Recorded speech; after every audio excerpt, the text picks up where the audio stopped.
Look at her face. She's like, yes, I did. And it's with all the books in the house. I love you. A grown man who reads silly, ridiculous, nonsensical doggerel. This isn't doggerel. There's some very beautiful things here. Why don't you please me as a man should?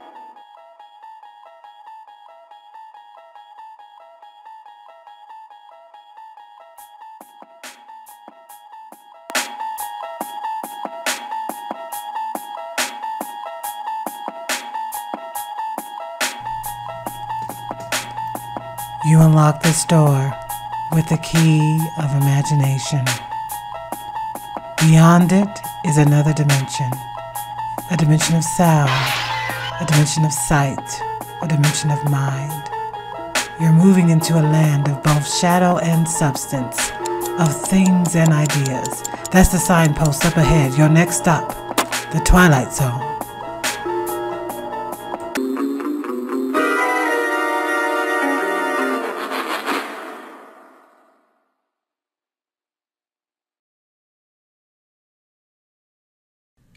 What's up, everybody? It's your girl Jessica Marie, and I'm back with another video. Today I'm being accompanied by my husband. And hello. He's going to be here for the whole series and many, many more things to come. So we are on episode 8 of Twilight Zone, and the episode is titled Time Enough at Last. I think I know this one, so I'm excited to get into it. I know this episode, and it's actually one of my favorite episodes, so I can't wait to watch it, and hope you guys enjoy it with us as well. Yes, so without further ado, let's get on into it. Season 1, episode 1, Time Enough at Last. Let's go. Mrs. Chester, have you ever read David Copperfield? How's that? It's a wonderful book. What the heck are you talking to me about? His father has passed away. Count my His money. mother married this miserable man called Murdstone. Isn't that a villainous name? Dang, those glasses are intense. Yeah. Beamish, you shortchanged me again. Give me my money. See? There's only 24 here, and there should be 25. He got some big glasses, he does. Terribly sorry, Mrs. You was about to call her Mrs. Murdstone. You need to focus on your job. I don't care about this story. I do not care. Goodbye. Dang, I'm making a complaint. Manager. That's how people like her make complaints secretly. All of a sudden, you're getting pulled to the side. You'll be getting several complaints, Mr. Bemis. Oh my God! I appear out of nowhere. And then he was looking at him like, My boy. office, Mr. Bemis. Yeah, Again? right now. In my office. And I won't. Now, if you'll be good enough to accompany me. Come in here, you peasant. Witness, Miss. So tired of you. And back then, you could fire people for whatever you wanted. There was no safety for you. Get out of here. You're doing your job. I don't like what you're doing. I don't like the look of you. You're fired. Look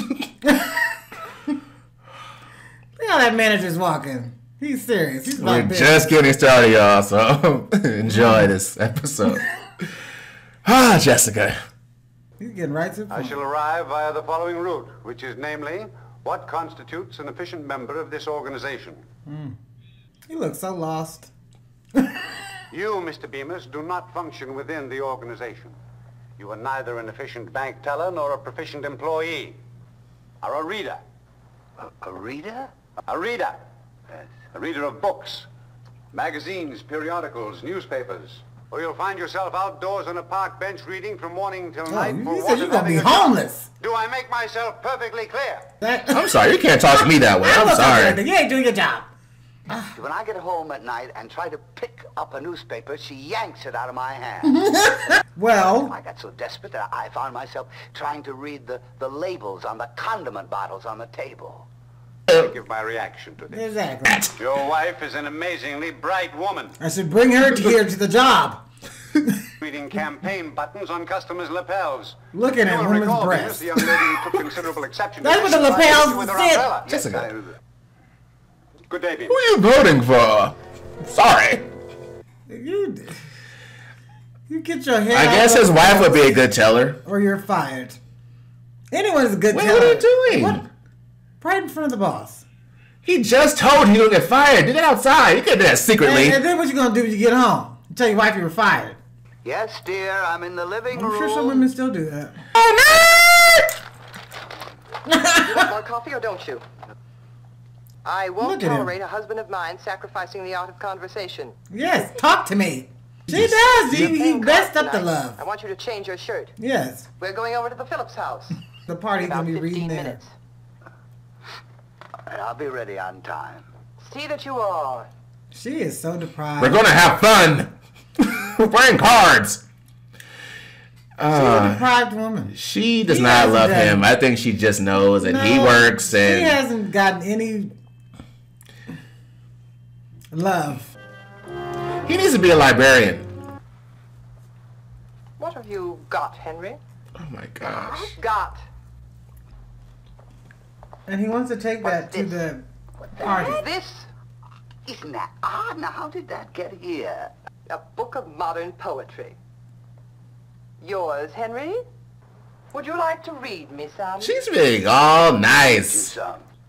No, there are some lovely things in here. Yes. I wanted Oh my gosh. She destroyed your book. Look at her face. She was like, yes, I did. And it's with all the books in the house. I love you. A grown man who reads silly, ridiculous, nonsensical doggerel. This isn't doggerel. There's some very beautiful things here. Why don't you please me as a man should? Say it's a waste of time. Exactly. Rip those pages. That's meant. Helen, Rip don't them. do that for Oh, Helen. look at Please him. don't do that. Oh, brought him to his knees. That was mean though what she There's a did. reason a woman gets to that point. Women don't. Would you like to read me some, Henry? Why do you do these things? Because I'm married to a fool. Oh my gosh. Well, look at him. Poor Henry. He looks so sad. I don't think Henry's much of a catch. I would have to agree at this situation. He would be glad some woman found interest in him. Now that she's stuck in the house with him, this is what he does all day. He's not doing any of his husband's duties. I'll just tell you that. Every woman looks drought. Oh, man. She's in a drought. He still got his job, so he's Yeah. bringing in the check. He's bringing in that check. The manager's probably writing up the paperwork for his fire. He's hiding the vault again. The vault is for saving. Yeah, there's important- money in there. H-bomb capable of total destruction.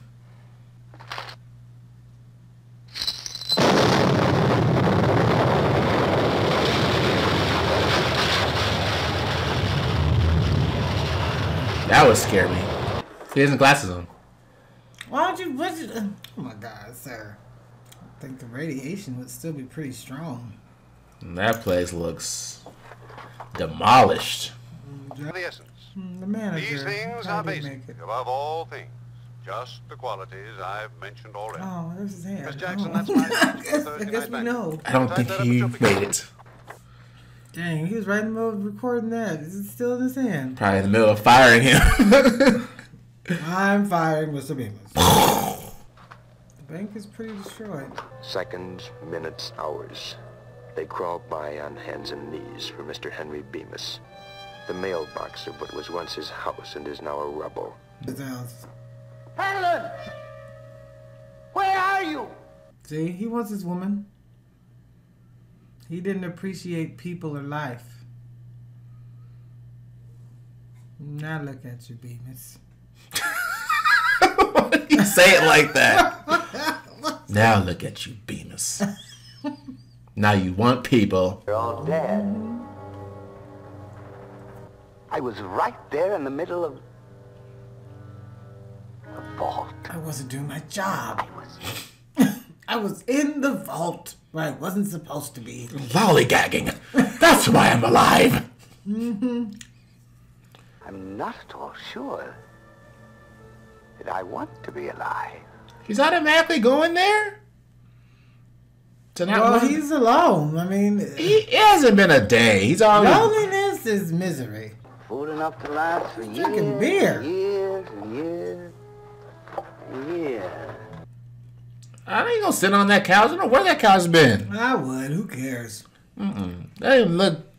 It looked like it was Don't look probably fresh. a nice couch until the bomb. The very worst part is being alone.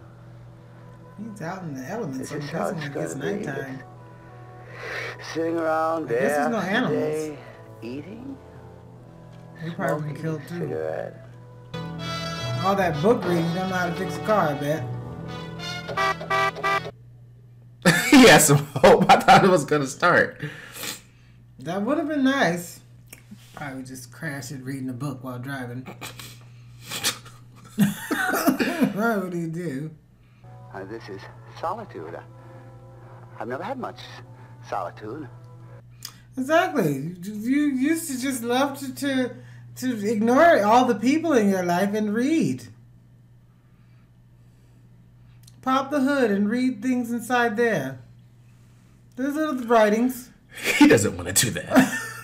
Help! Someone, please! Someone, please! He's losing it.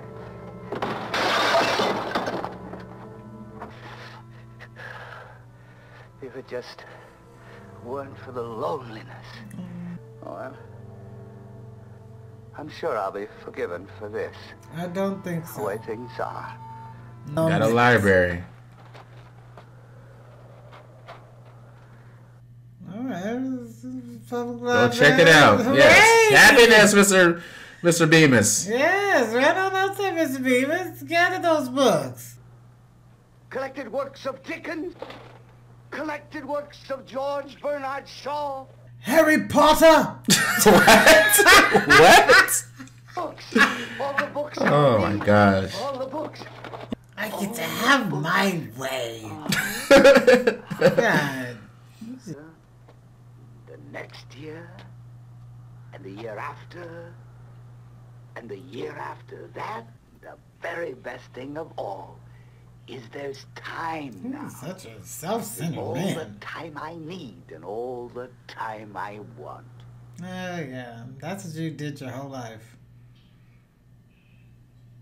Nobody wants you to do anything but read. Let me get that book. Ooh.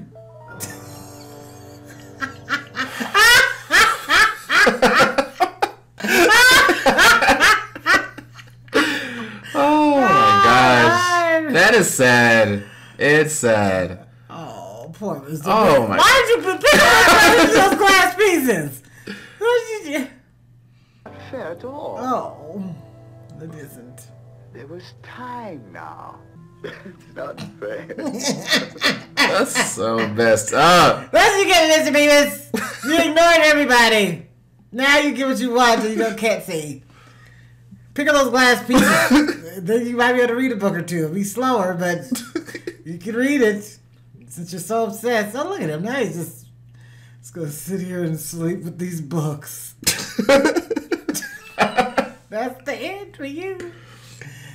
You can't even make it back to the grocery store when all the food is at. Mr. Henry Bemis. Oh, so he's going to just sit on that stoop and starve. Maybe you can get an audiobook on cassette. audiobook. Is it on cassette? You got cassettes, don't they, back You then? can't find it. Oh. But hopefully he has like a braille book.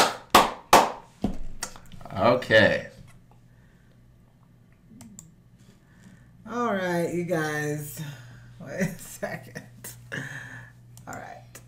All right. That was, what was it called? Time Enough at Last? Because it went on to the next. But yes, I think that is what it was called. Episode 8. It was very, very good. It was funny It was to me. very funny. It's sad, but sometimes sad moments can be funny. Your comeuppance. Okay. As they would say. Yes, this is one of my favorite episodes that I've seen so far. But as far as the whole Twilight Zone episode that I've seen, I do enjoy this one. He spent his life Reading. Yes. ignoring the important things of life. Like keeping a job. I did. Taking care of your wife and her needs. I guess you feel that she was very deprived in some places. That's why she was so stiff and stern. I did enjoy the character of the wife. That's why I really like this episode. She sitting there she was behind the door like, I know you were coming in. What do you have? And then he put that book in his pocket. Do you want to read me some of it? And then she just scribbled every page and had this look on her face like, yes, this is where I'm going with this now. This is how much I hate what you're doing. Yes, I think if he did it in moderation, she wouldn't have felt that way. But clearly he had a problem. He did. When your job is in jeopardy, your boss, the president, brings you in and tells you, this is a nuisance to the company. You're not a good teller. And people have been complaining about you're shortchanging people. You probably given more money at sometimes to these people. Mm-hmm. And they probably come to you hoping that you read and they probably were like, what are you reading? And then, yes, you haven't given me enough money. Extra $5. Yes, you're missing 100. Oh, yes. Thank you, Ms. Bemis. Leave. So I did enjoy this episode. Yeah, he even after his manager talked to him, he still tried to read as he walked out the building. That was sad. Can you imagine what his wife is going through if he's reading in front of his boss after getting that lecture? Oh, he's just irking the hell out of his wife.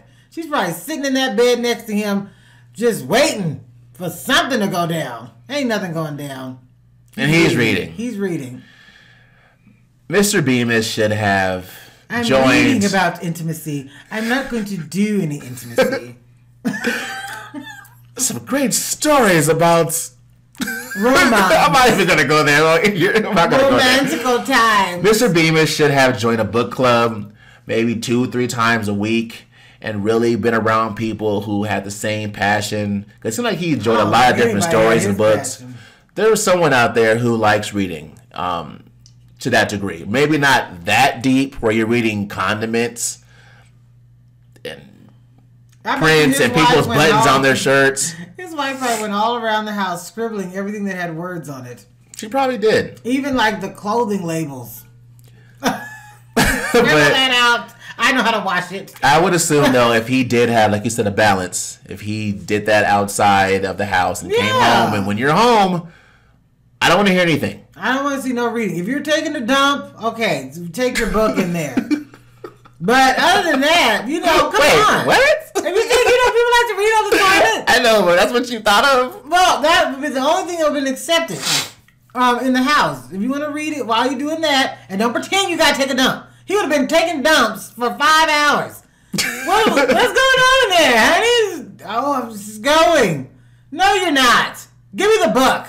That's what you'd have to do. You'd have to do it, because he would...